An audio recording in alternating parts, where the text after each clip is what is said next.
¿Qué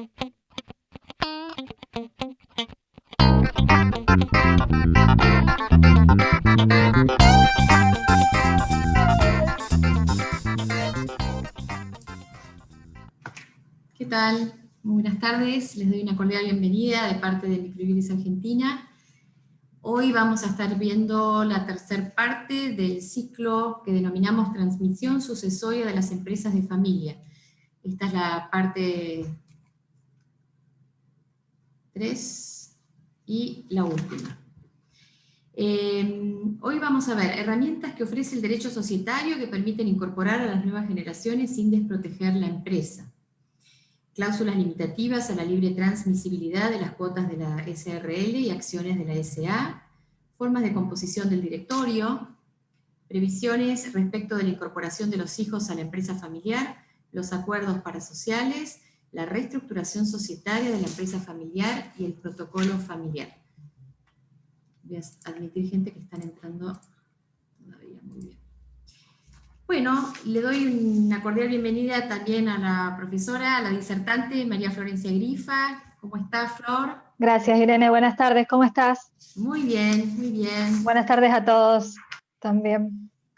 Bueno, Florencia es abogada litigante, egresada de la Universidad Nacional de Rosario, especialista en Derecho Sucesorio de la misma universidad, co-coordinadora y docente estable de la carrera de especialización en Derecho Sucesorio, docente de grado de Derecho de las Sucesiones y Derecho a las Familias de la misma universidad y doctoranda también en la Universidad de Rosario. Bueno, Florencia, hoy vamos por la tercera parte y última. Tercera y última, sí. Bueno, ya la gente que está inscrita sabe que puede hacer preguntas al final de la clase, no hay problema, si quieren ir haciendo las preguntas a medida que va hablando Florencia también, y que el PowerPoint se lo vamos a hacer llegar junto con los dos primeros, vamos a hacer una entrega única con las 3 partes por mail, así que bueno, si quieren prestar atención y no hace falta que tomen nota, porque total con el PowerPoint de apoyo después pueden perfectamente rehacer la clase, digamos, si es que la quieren volver a ver, no hay inconveniente. Bueno, me voy a silenciar y Flor te dejo, voy a compartir tu pantalla. Sí, por favor. Vamos a buscar el archivito.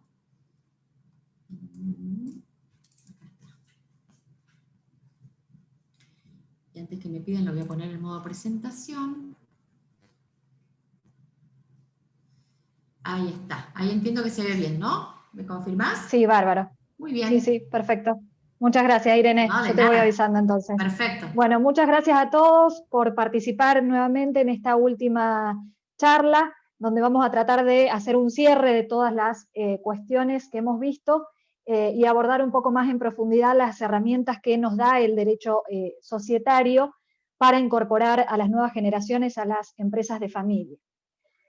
En primer lugar, avanzamos ahora, Irene, con el primer slide.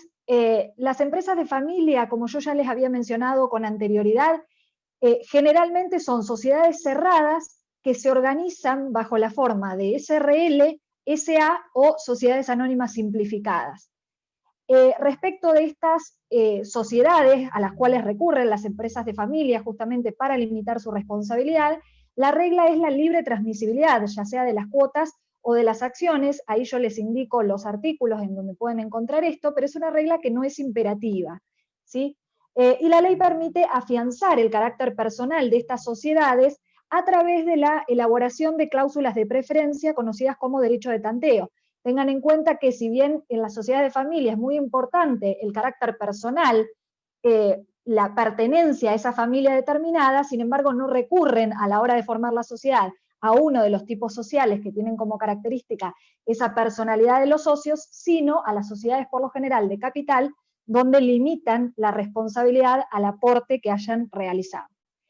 Seguimos, Irene, entonces, y recordamos, acá solamente les pongo los títulos de los conflictos comunes en la empresa de familia que ya habíamos mencionado anteriormente, para abordar ahora cuáles son las alternativas que nos ofrece el derecho societario.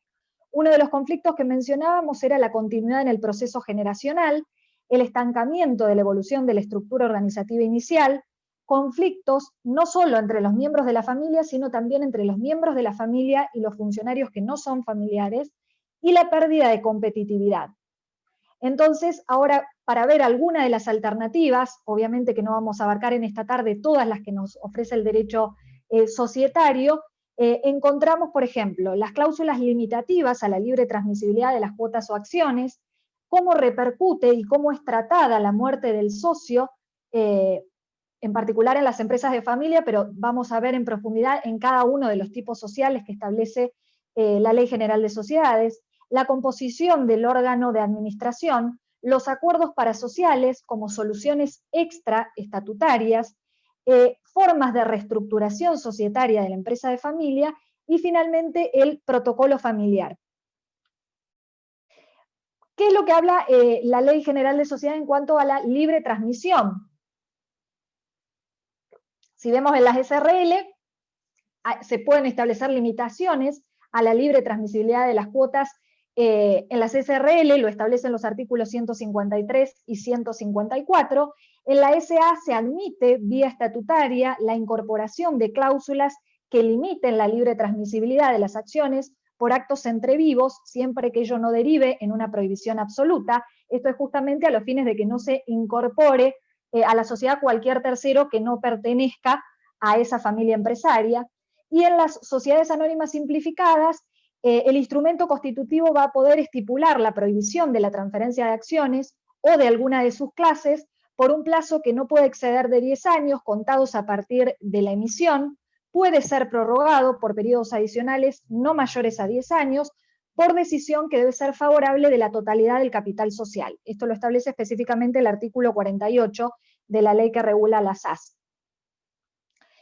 ¿Cómo está tratado entonces la muerte del socio en las empresas de familia? Tenemos que ver en primer lugar los efectos que produce esta muerte, y acá vamos a hacer una recapitulación de lo que hemos visto en las charlas anteriores. Si la persona se encontraba casada, sea que sea el socio fundador o cualquiera de los integrantes, socios de esa empresa, bajo el régimen de comunidad, la muerte, ¿qué es lo que produce? Pone fin a ese régimen de comunidad, abre el llamado a los sucesores a recibir la herencia. Si hay herederos menores de edad, estos solo pueden ser incorporados, pero con responsabilidad limitada, y si no, se establece una sanción que es ilimitada y solidaria de aquellos que hayan permitido que esa incorporación del heredero con discapacidad, con capacidad restringida o incapaz no haya limitado su responsabilidad.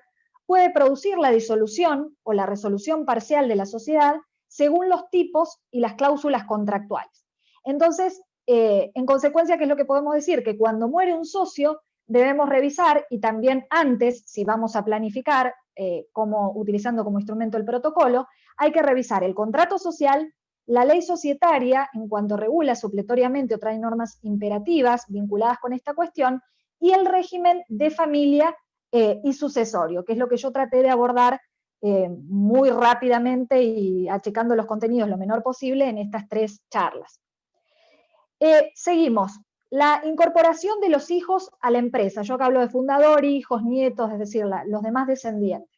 Acá es de mucha utilidad, vuelvo a repetir y lo vamos a ver al final y los diferentes contenidos que puede tener, el protocolo familiar, que si bien no está regulado en nuestro país, el país que más desarrollo tiene respecto del protocolo de familia es España. Es de mucha utilidad a los fines de prever todas estas cuestiones conflictivas que se pueden dar por la muerte del fundador o de alguno de los socios en la empresa de familia. Entonces, vamos a ver en primer lugar la muerte del socio en las sociedades personalistas. Esto está regulado en el artículo 90. ¿Qué es lo que dice? Que en las sociedades colectivas, en comandita simple, de capital e industria y en participación, la muerte de un socio resuelve parcialmente el contrato. Fíjense acá, justamente es coincidente con el hecho de que en las sociedades personalistas lo que importa es las características personales de ese socio que formaba parte, ya sea por su formación profesional, por su lealtad, por su capacitación justamente profesional, por la experiencia que haya tenido y demás. Entonces, ¿la regla cuál es? Que la muerte resuelve parcialmente el contrato. Luego, el mismo artículo dice que en las sociedades colectivas y en comandita simple es lícito pactar que la sociedad continúe con sus herederos. Este pacto obliga, fíjense, obliga a los herederos sin necesidad de un nuevo contrato, pero pueden ellos, ¿qué hacer? Porque fíjense que este es un pacto en el cual no formaron parte y sin embargo quedan obligados a incorporarse, de hacerlo en estos tipos sociales, colectiva y en comandita simple, pueden condicionar su incorporación a la transformación de su parte en comanditaria. Y también la doctrina ha dicho que si no es posible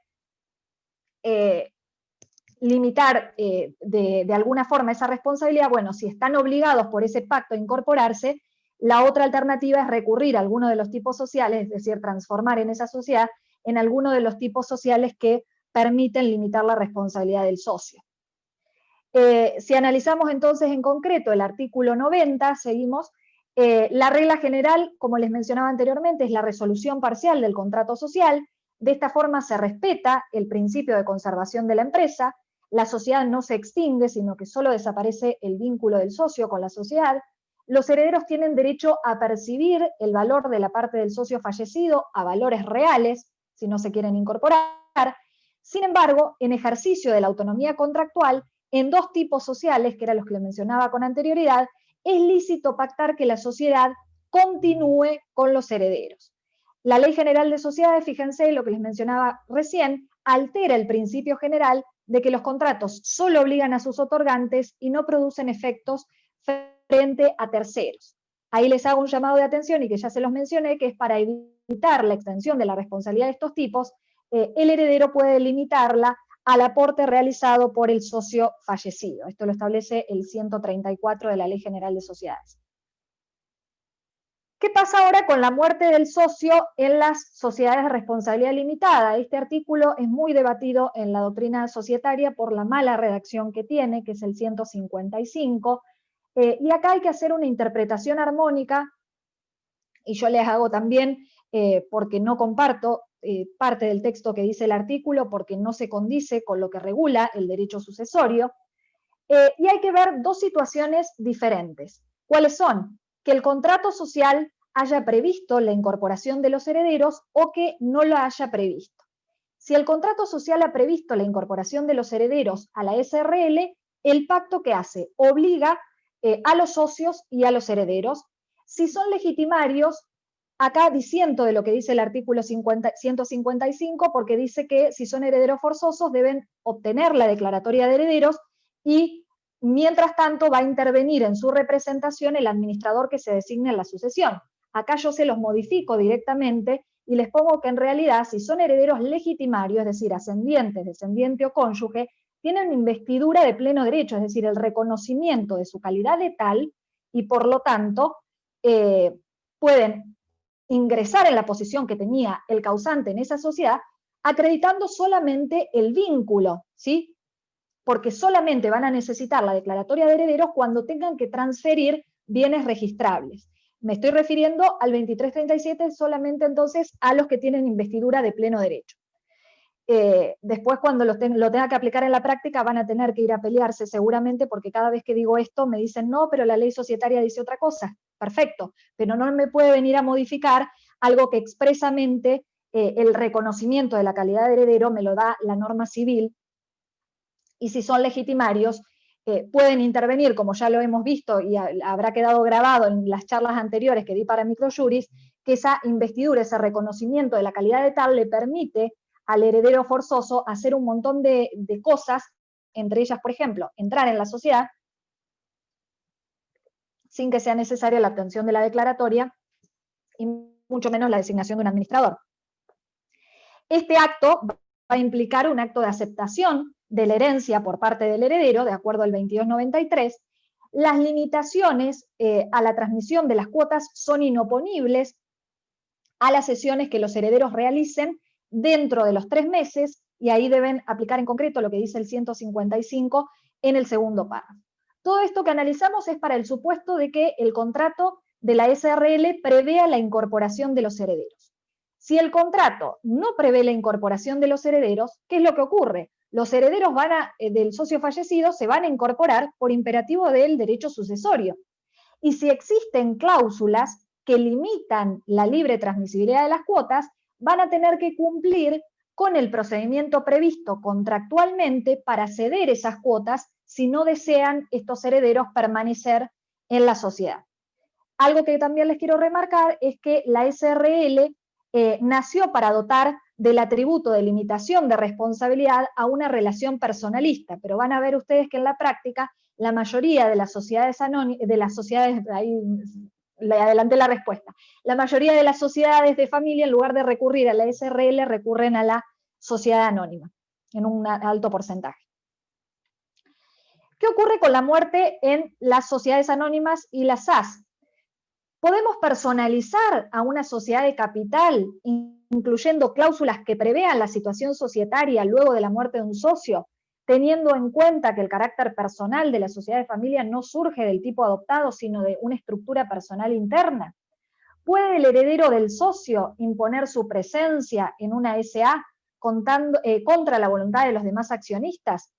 A estas preguntas ya les adelanto opinión en el sentido de que la regla en las sociedades anónimas es justamente la libre transmisibilidad, y yo todo aquello que quiera prever, delimitar la incorporación de cualquier tercero, o que el heredero, si no se quiere incorporar, me ceda esas acciones a cualquier tercero ajeno a la sociedad, bueno, voy a tener que pactarlo con anterioridad, porque si no la regla que va a aplicarse es la libre transmisibilidad. En las SAS lo tienen establecido en el artículo 33. Vamos a ver algunos fallos sobre estos temas. Fíjense, aquí se decretó la suspensión de una decisión asamblearia. ¿Cuáles son los antecedentes? Bueno, los coactores, Pedro, Ernestina y Nicolás Caro, en su demanda, Caro Hermano, refieren los coactores que Caro Hermano, sociedad anónima, estaba conformada a la fecha de la primera decisión asamblearia que se impugna de abril del 2016 por dos socios, Pedro Juan y Carlos Alberto Caro, quienes a ese momento ya se encontraban fallecidos. De acuerdo a lo que también sostienen en la presentación, Pedro Luis Nicolás es hijo de uno de los socios, en tanto que Ernestina y Nicolás, junto con uno de los demandados, es descendiente del restante socio fallecido. Dado que los términos del escrito liminar permiten descartar cualquier participación en los actos tachados de nulos, su legitimación para pedir la suspensión provisional de sus efectos debe hallarse en la calidad de accionistas, que prima facie corresponde aquí asignarles, en atención, lo que yo mencionaba antes, a su carácter de herederos forzosos de Pedro Juan y Carlos Alberto Caro. En orden a los motivos graves que justifican la medida pedida, repárese que la primera de las asambleas cuestionadas fue convocada a instancia de Carlos Alberto Caro hijo, Roberto Guillermo Fernarini y Rodolfo un tercero, ¿sí? Estos dos últimos, que habrían intervenido en su calidad de cesionarios en una fracción de la porción hereditaria que al primero le correspondería en la sucesión de su padre. Ahora bien, la compulsa a la mesa de entradas virtual del proceso universal revela que la cesión alegada no fue denunciada y por ende tampoco se la mandó inscribir. Téngase en consideración, recuerdan ustedes que la cesión de derechos hereditarios, que ya lo vimos en clases anteriores, adquiere oponibilidad respecto del resto de los herederos que no ceden y de los terceros cuando es incorporada al expediente sucesorio. Téngase en consideración que la transmisión de las acciones surte efectos contra la sociedad y terceros desde su registro en el libro respectivo, y que mientras la inscripción no se produce, el cesionario podrá ser propietario de los títulos, mas no accionista. Acá no se había incorporado la cesión al expediente y tampoco se había notificado esa cesión en el mismo ente social. ¿Qué es lo que resuelve la Cámara? Admite parcialmente el recurso de apelación deducido por los letrados apoderados de la parte actora y modifica la resolución de marzo del 2020. Se dispone la suspensión de los efectos de las decisiones adoptadas en las asambleas referidas en el escrito de demanda. Fíjense, la impugnación es de un acto asambleario de abril del 2016, 4 años después se resuelve esto. La ley 19.550 prevé que toda asamblea puede ser impugnada de nulidad por los accionistas que no hubieran votado favorablemente en la decisión respectiva y por los ausentes que acrediten la calidad de accionistas a la fecha de la decisión impugnada. resulta cuestionable la convocatoria a una asamblea efectuada por quienes invocaron su calidad de sesionarios de una fracción de pequeña porción hereditaria del accionista fallecido, cuando dicha sesión no fue denunciada y tampoco se mandó inscribir. La transmisión de las acciones surte efectos contra la sociedad y terceros desde su registro en el libro respectivo, y que mientras la inscripción no se produce, como les decía anteriormente, el sesionario puede ser propietario de los títulos, pero no accionista. Toda vez que en la sucesión de quien convocara la asamblea cuya nulidad se reclama no se arribó a la partición de la herencia, es decir, que la tenencia accionaria que el causante tenía en la sociedad se mantendría en un estado de indivisión entre sus herederos, las circunstancias apuntadas son suficientes para abrir serios interrogantes respecto a la legitimación de quienes convocaron a las asambleas impugnadas en autos. Este fallo es de la Cámara de Apelaciones Civil y Comercial de La Plata, Sala 2, de abril de este año. Y ahora les traigo un caso que no es tan reciente, pero es paradigmático de cómo el tema de no relacionar bien liquidación de sociedad conyugal, indivisión postcomunitaria, junto con indivisión hereditaria, puede acarrear en las sociedades de familia particularmente. Este caso, fíjense, la nulidad de asamblea se declara 9 años después. Imagínense lo que implica que se tenga que revisar todo lo que ha actuado esa sociedad al declarar 9 años después las decisiones que se habían tomado respecto de ese acto asambleario. Dice, como principio, la administración de la sucesión indivisa corresponde a todos los herederos declarados tales, obrando unánimemente, lo cual significa que aun cuando exista un administrador designado, aquel solo les representa. Tres conclusiones derivan de lo dicho. La primera, que aunque ninguno de los herederos tiene el poder de administrar los intereses de la sucesión, la unanimidad de ellos puede decidir la administración en cabeza de uno o varios sin que tal hacer vulnere el principio general. La segunda, que el administrador designado o propuesto al juez por los sucesores es un representante con facultades generales, de modo que por su medio la acción de los herederos queda unificada en la acción del administrador. Y la tercera, que la resolución que se adopte no podría ser tomada sino por unanimidad, pues salvo los actos que son meramente conservatorios, la decisión y los actos del mayor número no obligan a los otros coherederos que no han prestado su consentimiento. Las funciones generales del administrador del sucesorio se limitan a efectuar por sí actos conservatorios y en general todos aquellos que no importen actos de administración o de disposición, para cuya realización sí se requiere la unanimidad de los herederos. Y es precisamente en previsión de que esa unanimidad no se obtenga que la ley otorga al juez de la sucesión la facultad de resolver las diferencias entre los herederos sobre la administración de los bienes que integran el hacer. ¿Qué sigue diciendo en los fundamentos la Cámara aquí? Que el 2325 sigue sentando el mismo principio que establecía el Código de Vélez en el 3451, que ningún coheredero tiene la facultad de obligar a los demás sucesores si no ha recibido de estos mandato suficiente para ello, y dispone que los actos de administración y disposición requieren de la unanimidad de los sujetos que integran la comunidad. En lo que refiere específicamente a la Asamblea, dice que cuando ha existido violación de la ley, el estatuto o el reglamento, aún en la hipótesis de que la resolución final fuera inobjetable, sufrirá los efectos de la anomalía que le precedió, porque el acto asambleario se integra con diferentes etapas que constituyen y configuran una unidad funcional con fases interdependientes. Por ende, la unidad funcional que refleja el acto asambleario en sus diversas etapas constituyen un verdadero complejo interdependiente que, toda vez que debe examinarse la validez o irregularidad de aquel, debe observarse cautelosamente, con detenimiento y particular atención. Entonces, ¿la Cámara qué hace? Hace lugar al recurso de apelación, lo había interpuesto una de las hijas del causante, por la coheredera actora, y en consecuencia declara la nulidad de la asamblea denunciada, que fuera celebrada en el seno de la sociedad demandada en el año 2007, y esto se declara en el 2016, toda vez que resulta bien dudoso que la socia y administradora del sucesorio, su progenitora y cónyuge supérstite, tuviera en su haber la cantidad de acciones que, sumadas a las de sus otros dos hijos, hicieran valer su porción mayoritaria de 1.600.000 y pico títulos del capital accionario. ¿Qué es lo que ocurre acá? Y ahora les explico esto que les remarqué. Ello así dice, pues, cuando anunció su asistencia a la asamblea, la progenitora y administradora, así como cónyuge supérstite, dijo ser portadora de 832.000 y pico de acciones propias y de otra porción igual correspondiente a la sucesión de su cónyuge, y así fue registrada esa tenencia accionaria en el libro de registro de acciones. La suma de ambas tenencias da por resultado 1.600.000 y pico.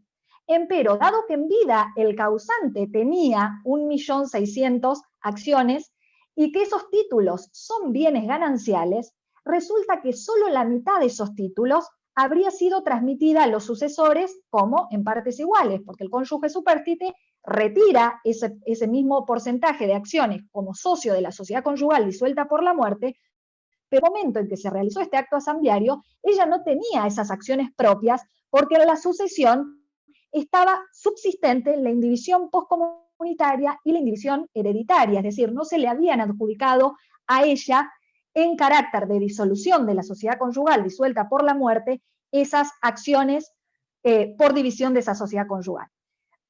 Habrían sido transmitidas, como les dije, esa otra mitad, ¿cómo se repartía? Esto ya lo he explicado en otras oportunidades. Ese porcentaje, la mitad se lleva el cónyuge supérstite a título de socio de esa sociedad conyugal disuelta por la muerte, y el otro porcentaje que correspondía a los gananciales del muerto, cuando concurre con descendientes, el cónyuge supérstite no hereda, se divide entre los descendientes por cabeza. Fíjense cómo concluye la Cámara. No solo el cómputo de los votos vertidos en el curso de la Asamblea fue erróneamente realizado, sino que ab initio existió un vicio registral, y por sobre cualquier consideración que pudiera formularse, evidente es que lo que fue considerado y votado conllevó los alcances de actos de administración no meramente conservatorios, que como tales están sujetos a la previa y unánime conformidad de la totalidad de los herederos, y a un acto de disposición que ni siquiera hubiera podido ser autorizado por la juez a cargo del trámite de la sucesión. Fíjense, la decisión, se declara la nulidad de esa decisión, que fue tomada en noviembre del 2007, en noviembre del 2016. ¿Qué es lo peor de todo esto? Que si seguimos, existían más sociedades vinculadas. La Cámara acá, yo tuve que aclarar los números porque incluso la Cámara Comercial calcula mal las acciones que le correspondían a la cónyuge supérstite, porque en todo momento habla de acciones propias, y al no haber partición en la sucesión, no tenía adjudicadas esas acciones. Por lo tanto, por todo el paquete accionario que entró en indivisión por ser ganancial, hasta tanto no se parta, las decisiones se toman por unanimidad. ¿Qué es lo que pasa? A su vez existían más sociedades vinculadas a canteras, todas sociedades de familia. La actora en su momento había solicitado la acumulación de estas actuaciones a la misma actora contra Crantel S.A., contra Olavarría S.A. y contra Atelcura S.A., a los que se dio el trámite ordinario. Se le corre traslado a la demandada, la defensa se opone, y ¿qué es lo que dice el juez de Cámara acá? No he de relacionar cuanto fue considerado por el magistrado de grado, que le llevó a resolver del modo en que lo hizo, pues el fondo de lo que se decidió quedó firme, pero sí señalaré que cual de allí se desprende, tanto en Canteras, cuanto en los expedientes arriba mencionados, lo pretendido por la actora reconoce un único origen, esto es, un conflicto familiar referido a la administración del acervo sucesorio, que por derivación ha alcanzado a las sociedades demandadas en todos esos juicios. Atendiendo entonces a que lo demandado fue la nulidad de lo que la Asamblea de Accionistas de estas personas jurídicas emplazadas decidió en diversas oportunidades, computando para ello el voto emitido por la administradora del sucesorio, del que la actora en este y en los restantes expedientes forma parte, a mi juicio, esta pudo razonablemente creerse con derecho para peticionar la referida acumulación. No tengo realmente idea cómo habrá concluido todas las decisiones que se hayan tomado, que esta actora haya impugnado en el resto de las decisiones tomadas en estas otras sociedades, y cómo siguieron adelante esas sociedades con semejante conflicto familiar, que luego, trasladado a la justicia y mal interpretada las normas también en la justicia, y el caso concreto, porque acá no había duda que había que acumularlo, lo que llevó al dispendio jurisdiccional y a que después, casi de 9 años, se dictara en una sola la nulidad de esa decisión asamblearia. Una locura realmente. Pues por eso es lo que hablaba con anterioridad, planificar todas estas cuestiones lleva tiempo, pero si uno le advierte al cliente o al socio de esa sociedad que mucho más tiempo puede llevar en la justicia a tratar de resolver estos conflictos, la verdad es que es mucho más aconsejable planificar y prever soluciones y conflictos futuros que entrar a la justicia después. Un caso reciente en la provincia de Santa Fe, en rigor de verdad esto fue en Santa Fe Capital. Y acá les traigo la conclusión nada más, es de abril del año pasado. Lo encuentran, yo lo encontré en su momento en la página del Poder Judicial directamente de la Corte de acá de Santa Fe. Corresponde hacer lugar al recurso de apelación interpuesto por la actora, también una hija, y en consecuencia, mujer, revocar el pronunciamiento resistido declarando el cese del beneficio de inventario respecto de la demandada, cosa que ya acá no existe en el Código Civil y Comercial, lo cual implica que va a responder no solo con los bienes recibidos, sino también con los propios, toda vez que el caudal probatorio rendido en la causa pone en evidencia que la administradora de la herencia no solo desvió o permitió que se desviaran fondos que debían ingresar al patrimonio de uno de los negocios que integraban la sucesión, como así también contratos, conforme concluyó el perito, sino que dispuso sin dar explicaciones ni rendir cuentas prácticamente el cierre tanto del comercio como de la sociedad denunciada.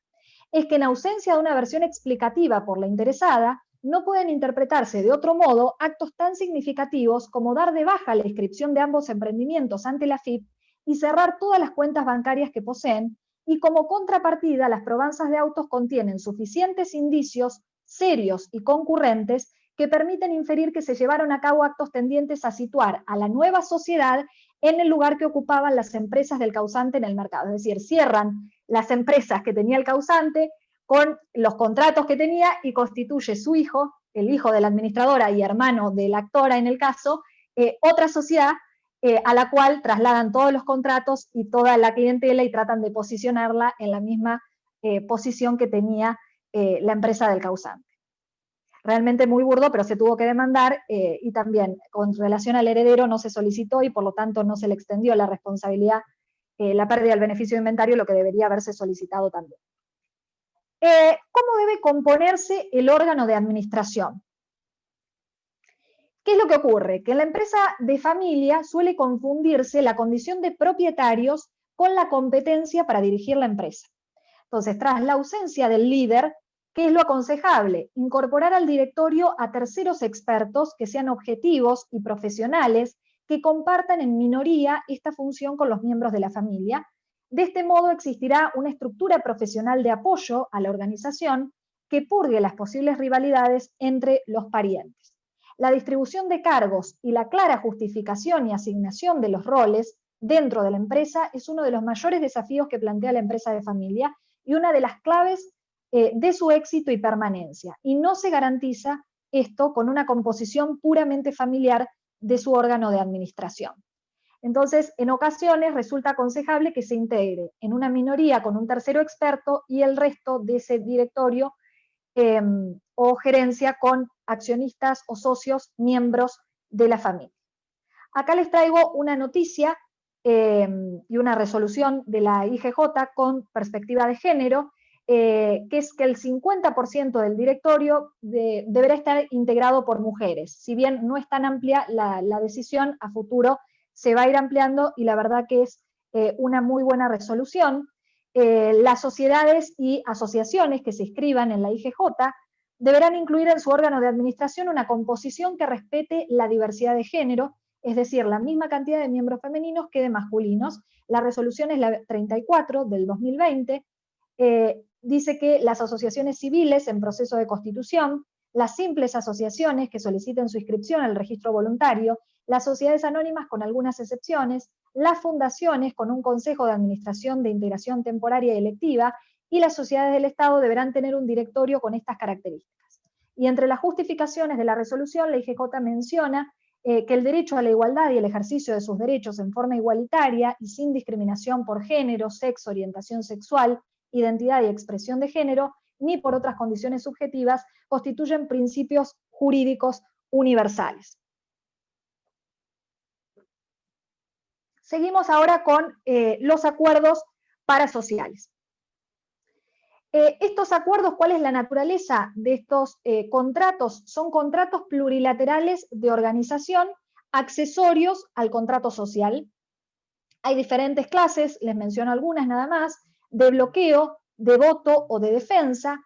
Entre los fines que tienen estos acuerdos parasociales pueden perseguir el compromiso a una votación determinada, un programa de acción, la distribución de cargos en el directorio entre el grupo, financiación para integrar acciones, posiciones a tomar respecto a un aumento del capital social o una fusión determinada, comprometer la forma y condiciones de venta de los paquetes de control, escisión social, etc.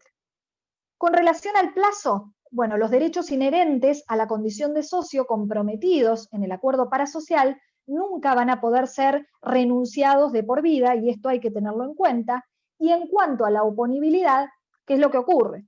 Que generalmente estos pactos, como son extra o parasociales, van a vincular, por más que después yo firmé el pacto, pero después en la decisión asamblearia se toma una decisión contraria, en principio, ¿a qué se le va a dar validez? A esa decisión, a lo adoptado en esa decisión asamblearia, y esto generará una responsabilidad de aquel socio que votó en esa decisión asamblearia, apartándose de lo que había acordado en el pacto.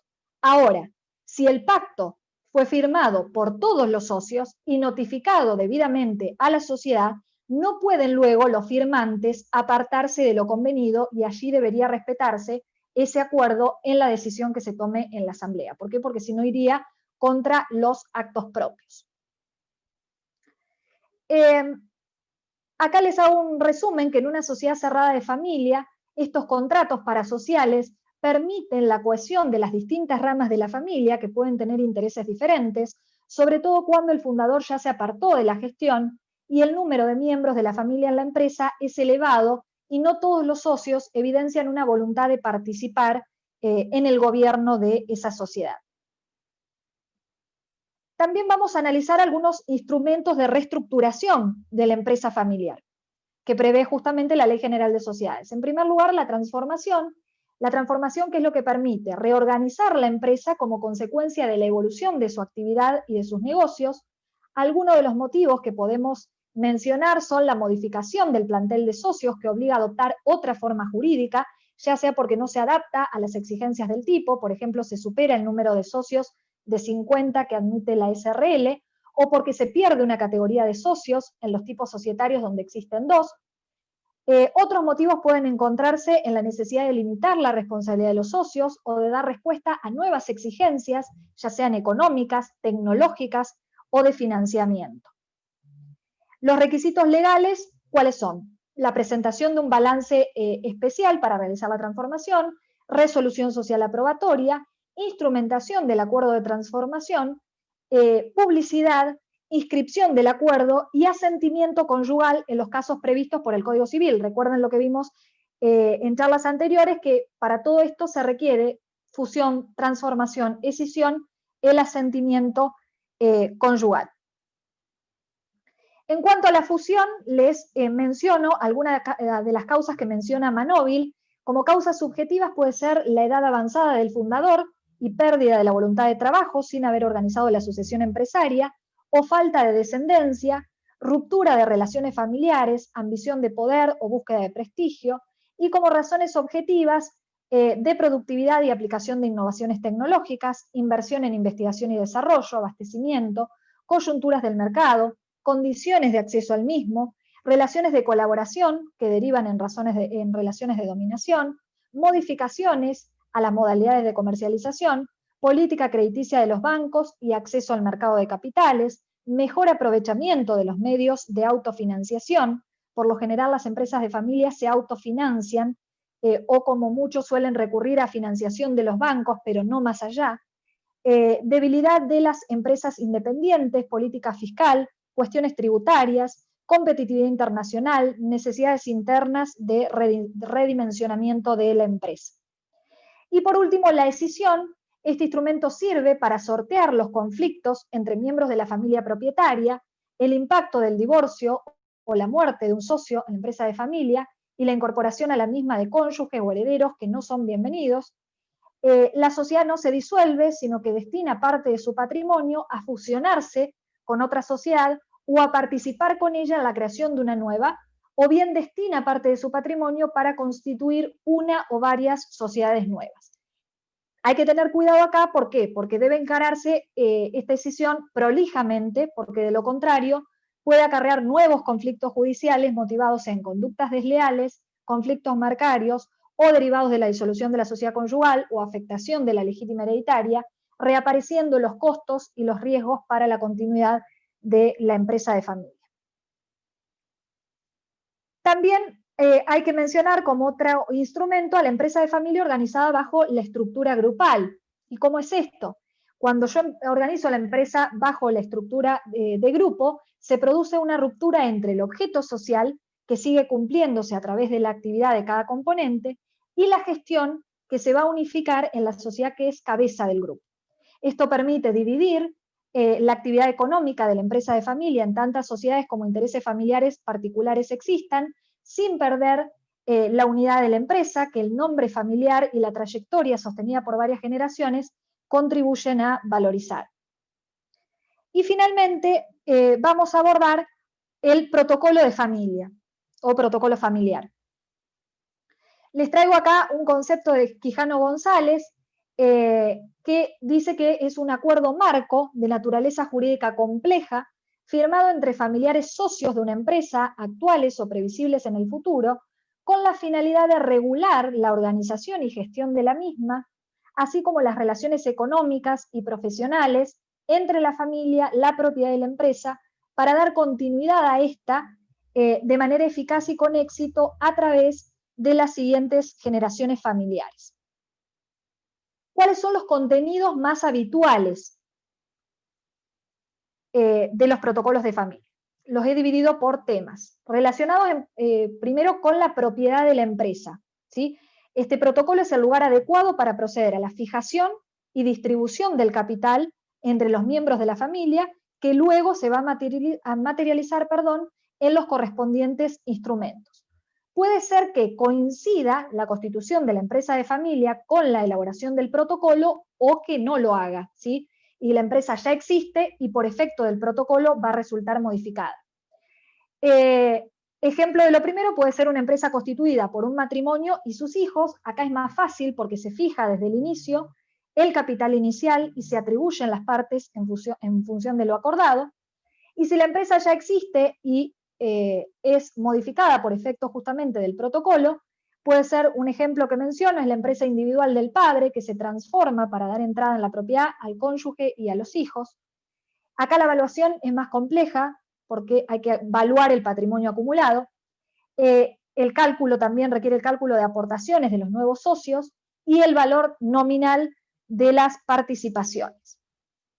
Algunas opciones con respecto a esto de el contenido relativo al protocolo en base a la propiedad. Se pueden establecer prestaciones accesorias, ya sean obligaciones de dar, hacer o no hacer, por ejemplo, poner a disposición ciertas capacidades, desarrollar una actividad determinada, no competir individualmente, desempeñar determinado cargo o función, adoptar decisiones de estado civil, de régimen económico matrimonial, de relevancia sucesoria, de satisfacer compensaciones. El incumplimiento puede constituir en causa de exclusión, con reembolso de su parte o causa de venta forzosa a los otros miembros. Se pueden establecer otras relacionadas con los derechos de los socios, en especial al dividendo y al voto, creación de acciones privilegiadas o restricciones a la libre transmisión de las acciones, y opciones extraestatutarias que las hemos abordado con el acuerdo parasocial o los acuerdos parasociales. Hay otros contenidos que están relacionados con la gestión de la empresa. Acá también hay que tener en cuenta que en la empresa de familia no solo están los órganos propios, y esto hay que abordarlo también en el protocolo, no solo los órganos propios de la empresa, sino también los órganos de la familia, específicos de la familia, como el consejo y la asamblea de familia. En cuanto entonces a la gestión, tenemos por un lado el órgano de gobierno, donde participan todos los miembros de la familia que sean socios. Se puede adoptar alguna cautela en materia de representación, por ejemplo, realizar un pacto de sindicación. necesidad de reunión previa de los miembros de la familia para fijar posición, exigencia de requisitos especiales para la adopción de los acuerdos, mediación en caso de que existan conflictos, y en cuanto al órgano de administración, admite una enorme variedad de pactos en el protocolo, ya sea en cuanto al tipo de órgano, a la composición, a la profesionalización para acceder al cargo, al desempeño de tareas gestoras o laborales, la retribución, esto hay que diferenciarlo muy bien, qué es lo que me corresponde por la porción hereditaria y qué es lo que yo percibo por trabajar en la empresa, duración, funcionamiento,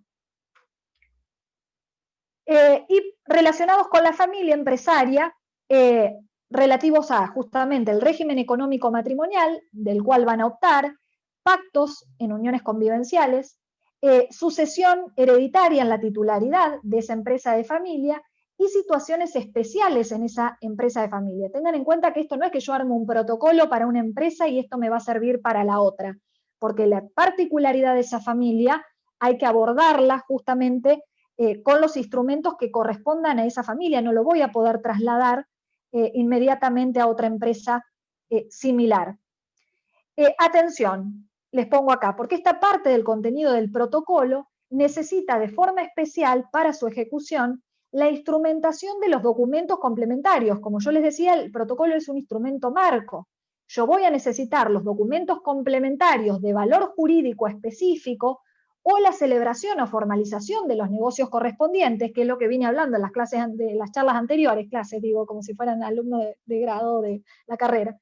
Ejemplos, por ejemplo, pactos sucesorios permitidos, testamentos, indivisiones hereditarias, fideicomisos, elección de un determinado régimen patrimonial, celebración de pactos entre convivientes y demás. Son los instrumentos específicos de ejecución de eso que yo estoy previendo en el protocolo.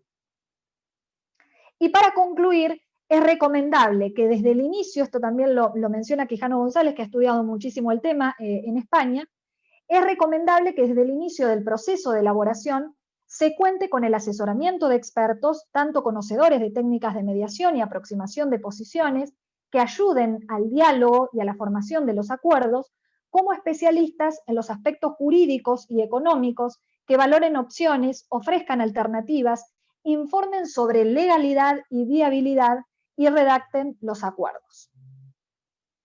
Ahí concluí, no lo puedo creer con tanta rapidez, pero bueno, esto era más que nada todos los contenidos que quería abordar y estoy abierta para las preguntas que quieran hacerme. Gracias, Flor. Muy bien, muy bien. No, por favor. Y en tiempo y todo, súper. Bueno, voy a dejar de compartir esto. Bueno, abrimos, si quieren y desean hacer alguna consulta a Florencia sobre la temática de la que habló o alguna otra consulta. Bueno, acá te están agradeciendo. Bueno, muchas gracias. A la gente que está siguiendo también el tema en Facebook, que tuviste ahí también, están pidiendo también el PowerPoint, que no hay problema, yo se los hago llegar a todos.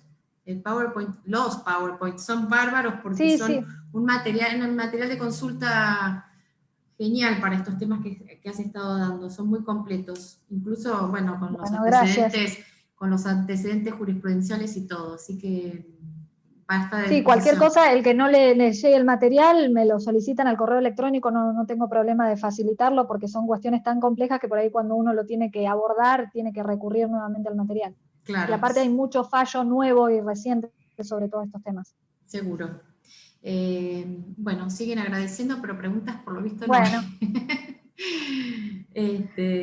A ver, no, más que nada yo los otros días dando otras clases me decían, bueno, pero esto es imposible de abordar porque se están matando los herederos. Y que no. Claro, cuando uno se pone a estudiar en profundidad todo esto, también hay un momento oportuno, obviamente que cuando ya está desatado el conflicto familiar, tratar de abordar este protocolo va a ser casi imposible. La idea es por eso ver las herramientas con las que contamos, tanto del derecho de familia, sucesorio y societario específico, para prevenir la mayor cantidad de conflictos posibles en estas empresas, porque son las que más necesitamos y justamente al ser de familia las que no resisten esa muerte del fundador o del socio mayoritario, digamos. Claro. Por conflictos que ya te digo, como veía yo en uno de los fallos, no habían podido, o sea, se registró mal la tenencia accionaria que tenía la cónyuge supérstite y administradora, porque no se había partido y no se había liquidado esa sociedad conyugal. Algo que uno dice es muy básico y estuvo 9 años en litigio. Claro, claro. Yo estaba pensando mientras hablabas el caso del banquero este que murió hace unos días, ¿no? Sí. Brito. Digo, qué tema, ¿no? Por la muerte de uno de sus fundadores. Leí que el socio fundador se va a hacer cargo, pero bueno, hay que ver ahí qué protocolos, si es que hay, no hay, debe ser un tema complejo. Bueno, por lo menos acá en Rosario, de las que tengo conocimiento, las empresas de familia de hace años importantes, todas han previsto, porque a los fines después también de contratar con una empresa es mucho más segura para un tercero contratar con una empresa que tiene un protocolo y que se cumple, que con una empresa que no lo tiene. Esto hace la responsabilidad social empresaria. Claro, claro. ¿Tiene que ver con el tema de compliance también o no? Creo, no te sabría decir, no me quiero meter en un tema que no manejo. No, pero bueno, sí con la parte de responsabilidad, seguramente. Claro, sí. Bueno, muy bien, muy clara la exposición. Bueno, muchas gracias Excelente. entonces a todos por Te están participar. felicitando, así que Florencia, Bueno, muchas gracias. Gracias por escucharme todos estos días. ¿Viste que lo sentí ya casi alumnos tuyos que dijiste? Sí. Con 3 clases ya lo sentí casi como alumno de la Facu. Bueno, a todos muchísimas gracias por participar y Florencia, mil gracias y estás invitada. Gracias a vos, Irene, también por la predisposición siempre. Por favor. Y bueno, te esperamos para el ciclo de Masterclass del año que viene. Bueno, muchas gracias. A ver qué preparás para el año que viene. Cariños a todos y muchas gracias por acompañarnos. Gracias a ustedes. Hasta Un beso luego. grande.